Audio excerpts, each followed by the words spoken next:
Альянс Алтын компаниясынын салыктык төлөмдөрү.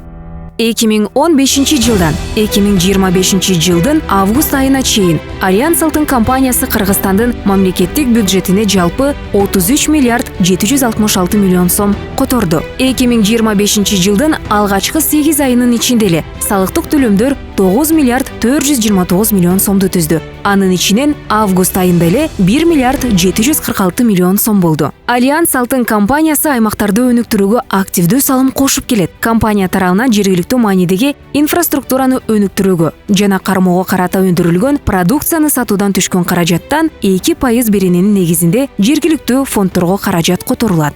Аталган берененин негизинде 2025 жылдын август айына чейин жалпысынан 2 миллиард 241 миллион сом которулган. Бул каражаттар төмөнкүдөй бөлүштүрүлөт. Талас облусун өнүктүрүү фондуна 50%, тактап айтканда 1 миллиард 120 миллион сом. Анын ичинен 2025 жылдын январь-август айларында 277 миллион сом, акыркы айда 53 миллион сом. Талас районун өнүктүрүү фондуна 30%, башкача айтканда 672 миллион сом. Анын ичинен 2025 жылдын январь-август айларында 166 миллион сом, акыркы айда 32 миллион сом. Шумкар Уя айыл аймагын өнүктүрүү фондуна 20%, 448 миллион сомду түзсө, анын ичинен 2025 жылдын январь-август айларында 111 миллион сом, акыркы айда 21 миллион сом. Компаниянын жалпы экологиялык төлөмдөрү бүгүнкү күндө 471 миллион 790 миң сомду түздү. Алардын ичинде рекультивациялык фондко 770 миллион 262 миң сом, жер үстүндөгү сууларды пайдалануу үчүн 143 миллион 504 миң сом, экологиялык эмиссиялар үчүн 251 миллион сом. Бүгүнкү күндө Альянс Алтын компаниясында 1019 кызматкер эмгектенсе, жалпы жер үйгенинин аймагында подряддык уюмдар эмгектенгендерди кошкондо 2000ге жакын адам иш орду менен камсыз болгон. Алардын 80%га жакынын Талас облусунун тургундары түзөт.